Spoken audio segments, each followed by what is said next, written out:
Hello everyone, welcome back to another episode of the Maple Table. My name's Nathaniel. Today we're going to talk about some tabletop experiences that you might want to have at your table that are different from Dungeons and Dragons. I love role-playing games.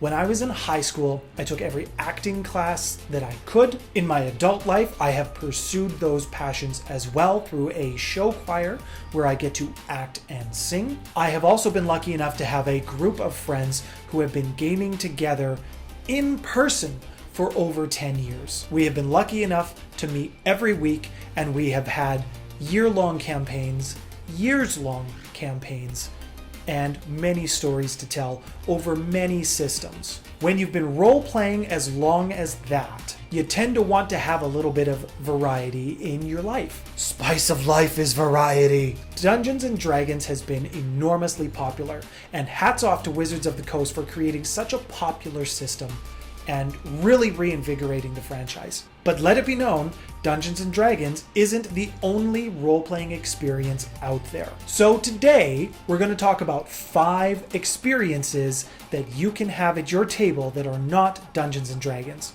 Some of which I have covered on this channel before. I will put a link in the cards here, and you can check out my reviews of the ones that I have covered. So with that, let's get started. First up, it's Numenera. Numenera is produced by Monty Cook Games, and these books are fantastic. The art in them is amazing.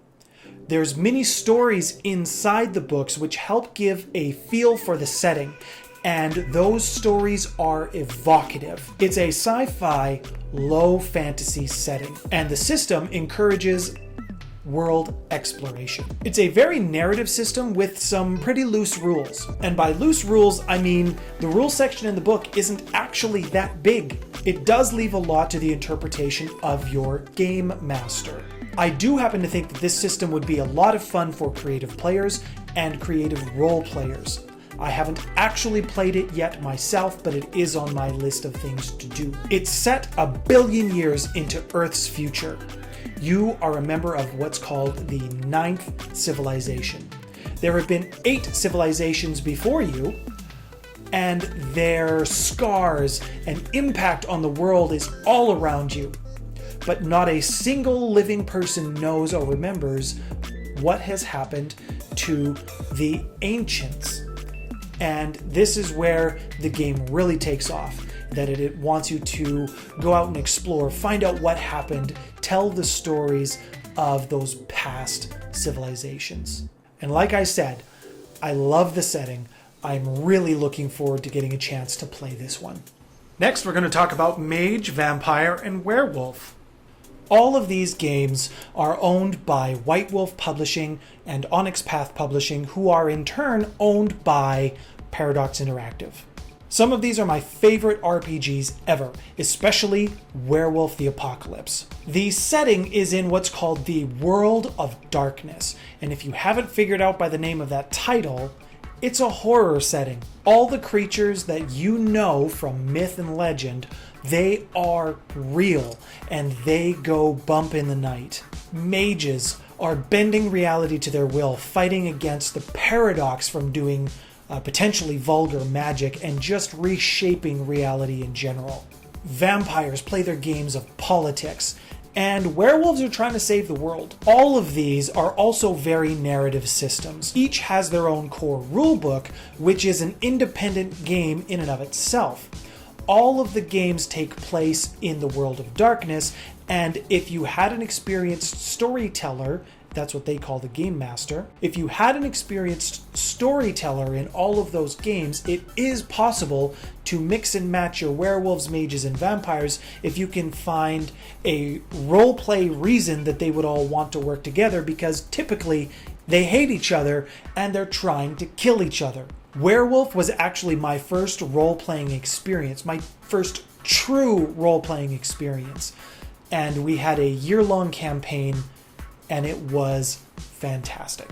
At the time of this recording, Vampire is in its 5th edition. Werewolf has announced that they will be having a 5th edition coming out that will not be hitting shelves till sometime in out sometime in 2021. Mage is in its second edition, and I don't believe we will see a new version of Mage until sometime after Werewolf has been remade. All of these games, Vampire, Mage, and Werewolf, are played with D10s or 10-sided dice. You will need a few of them, maybe 13. That 13 to 15, that would be enough. Star Wars is next. Star Wars actually has 3 editions available for play right now. Star Wars has 3 editions currently out that you can play. Edge of the Empire would be first.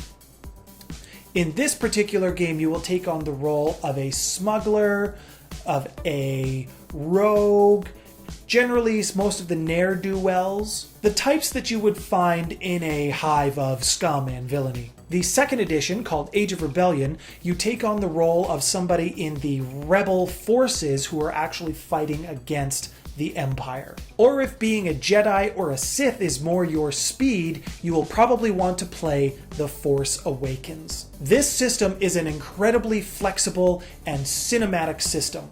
And here's what I mean when I say that. There are special dice that you can use to play this game. I would recommend using them.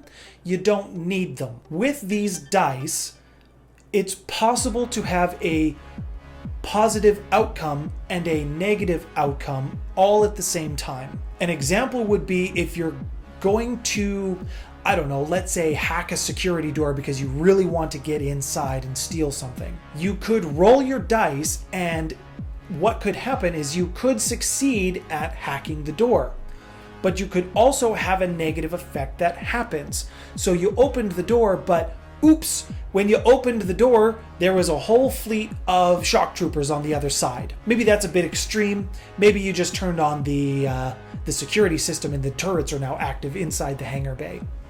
The point is, this system encourages flexibility, creativeness between the players and the storyteller or the game master. I've played this one before.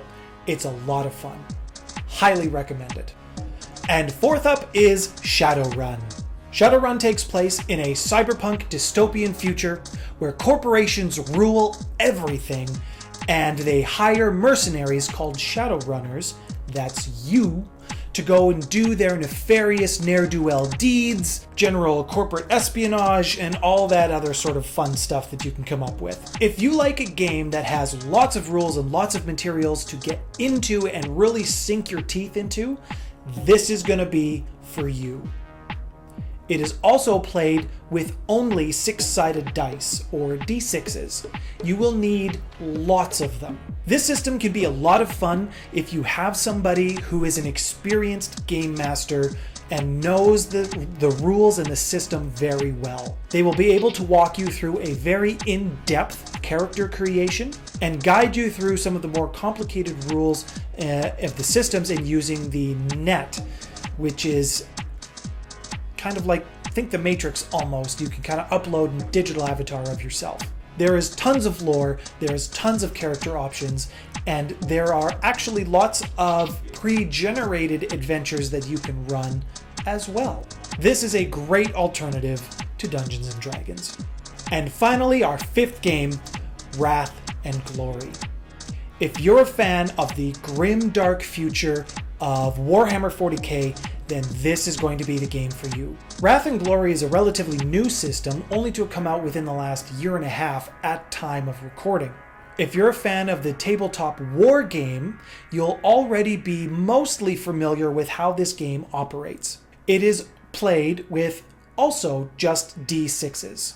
I personally haven't played this one yet, but it is on my list to do. You can take on the role of a human, an Eldari, or an orc.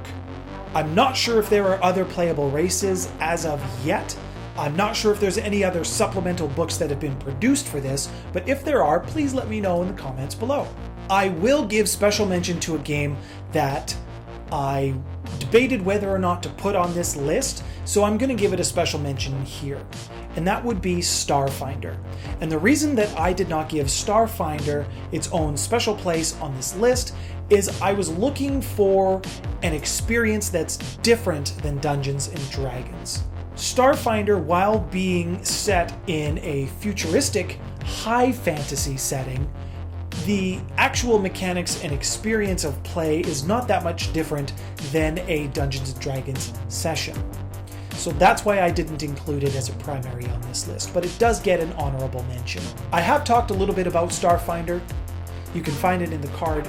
Probably have linked it already up here, or maybe I'll do it again. And that has been my list of 5 alternatives to Dungeons & Dragons that you might want to play at your table. What were some of your favorites? Let me know in the comments below. Have you played any of the ones that were on my list? Let me know in the comments below. What were some games that didn't make it onto this list that you feel should be there? Let me know in the comments below. And if you hated every second of it, let me know in the comments below. Having said that, I hope you did enjoy today's episode. I did have a great time making it. My name's Nathaniel. This has been an episode of The Maple Table. Thanks for stopping by, everyone.